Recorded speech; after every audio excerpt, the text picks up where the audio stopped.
Hello everyone, welcome to Pearly YouTube channel. എന്റെ പൊന്ന് ദൈവമേ, പേളിമാണി വന്നിട്ടുണ്ട്. ക്ഷമ പറച്ചിലാണ് ഉദ്ദേശം. പക്ഷെ ഇങ്ങനെ ക്ഷമ പറയുന്നത് ആദ്യമായിട്ടാ ഞാൻ കാണുന്നത്. നിങ്ങൾ ഇതൊന്ന് കേട്ട് നോക്കിയേ. നിങ്ങളുടെ ലൈഫ് റേഞ്ച് ആണെങ്കിൽ നിങ്ങൾ വീട്ടിൽ പോകണം. ഇതാണ് ഞാൻ എന്റെ മനസ്സിൽ ആലോചിച്ചത്.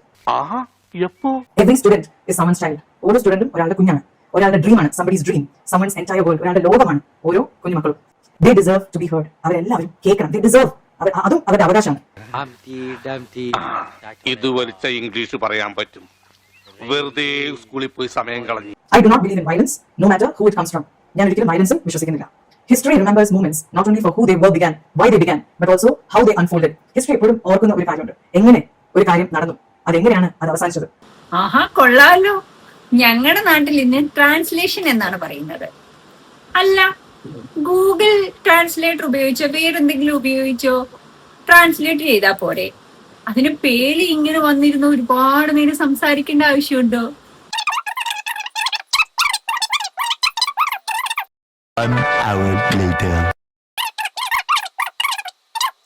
ഇത് തീർന്നില്ലേ? പിന്നെ പറയുന്ന ഒരു പോയിന്റ് സിബി മലയിൽ. ഇതാ, നിങ്ങളൊന്ന് കേട്ട് നോക്കിക്കേ. ഈ പോസ്റ്റ് ഇട്ട ആളെ ഒരു ഫെയിൽഡ് ഫിലിം മേക്കർ എന്ന് വിളിച്ചു. അത് വളരെ വലിയ തെറ്റാണ്. നമ്മൾ ആരും അങ്ങനെ വിളിക്കാൻ പാടില്ല. ഒരു ഫെയിൽഡ് എന്നോ നമ്മൾ ആരും അല്ല അങ്ങനെ ഒരാളെ വിളിക്കാൻ.